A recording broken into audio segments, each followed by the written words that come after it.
नमो तस् भगवतो अर्हतो सम्मा संबुद्धस्स। साधु साधु।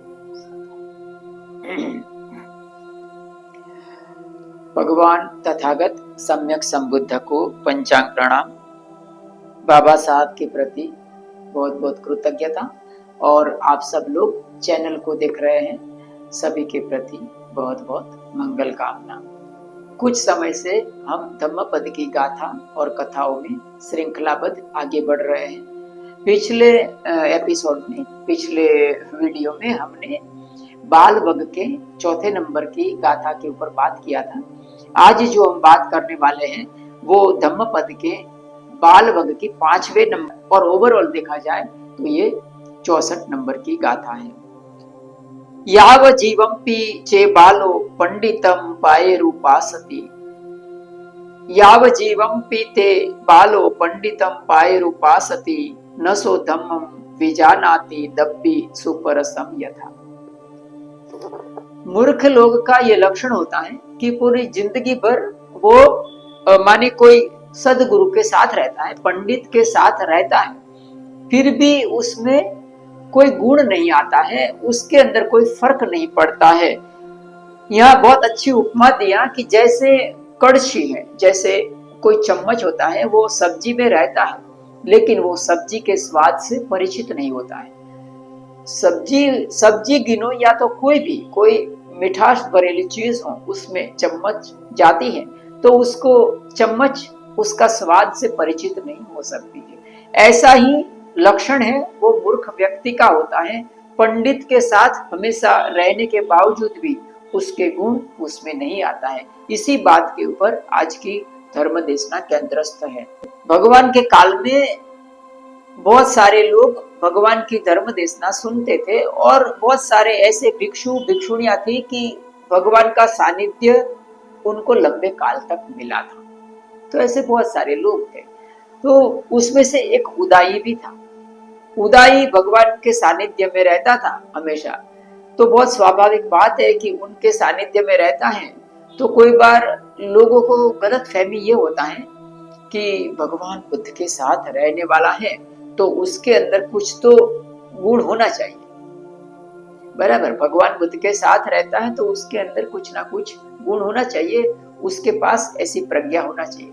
लोगों की ये मान्यता के कारण लोग उदाई के पास जाते हैं और उनको कुछ प्रश्न करते हैं और उदाई के पास उनका कोई जवाब नहीं होता है। ना तो वो पंच स्कंद के बारे में कुछ बता सकता है, इवन हमारे जो 12 आयतन उसके बारे में भी कुछ बता नहीं पाता है।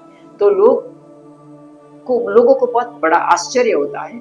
और भगवान बुद्ध को जब ये बात पता चलता है तो भगवान बुद्ध इसी बात को लेकर उनको उपदेश करते हैं कि जिस तरह से एक कड़छी है वो कभी मिठास या जो स्वाद है उससे परिचित नहीं होती है, उसको मिठास मालूम नहीं होता है, उसी तरह से मूर्ख व्यक्ति का लक्षण होता है। एक बहुत अच्छा सा दोहा मुझे याद आ रहा है, रहीमन का है। ये हमारी आंखें खोल देने वाला ये दोहरा है। तो ये दोहरा के साथ हम समापन करेंगे। आपको शायद मालूम हो कि जो पशु पक्षी होते हैं उनको इंद्रिय का सुख बहुत आकर्षित करता है। जैसे कि हिरन है तो उसको संगीत बहुत आकर्षित करता है, तो कोई बार हम संगीत बजाते हैं तो वो लोग आकर्षित होते हैं, वो हिरन है वो आकर्षित होता है। अगर कोई फ्लूट बजाता है तो जो ये ज्यादातर कोयल है वो उसके आसपास आ जाती है। अगर आसपास में ग्रीनरी ना भी हो तो भी कहीं पर भी कोयल आ जाती है, उसको वो ध्वनि प्रिय होता है। पशु पक्षी भी साथ साथ चहचहाने लगते हैं यदि कोई फ्लूट बजाता है या तो किसी भी संगीत का वो बजाता है। तो ये जितने भी पशु पक्षी होते हैं उनको संगीत आकर्षित करता है, वैसे ही सुगंध भी आकर्षित करती है। इसीलिए कहा जाता है कि जैसे कि मोगरा है जिसका सुगंध बहुत ज्यादा है ना, वहां सर्प आते हैं। इसीलिए कोई कहता है कि नहीं भाई मोगरा मत लगाओ, चंदन मत लगाओ, उधर सर्प आते हैं।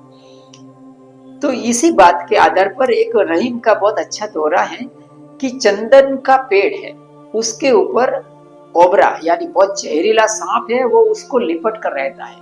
चंदन की ठंडक के कारण भी और चंदन का जो सुगंध का गुण होता है उसके कारण, तो वो कोबरा है वो चंदन के पेड़ से लिपट के रहता है, लेकिन चंदन में जहर का एक कतरा भी नहीं उतरता है।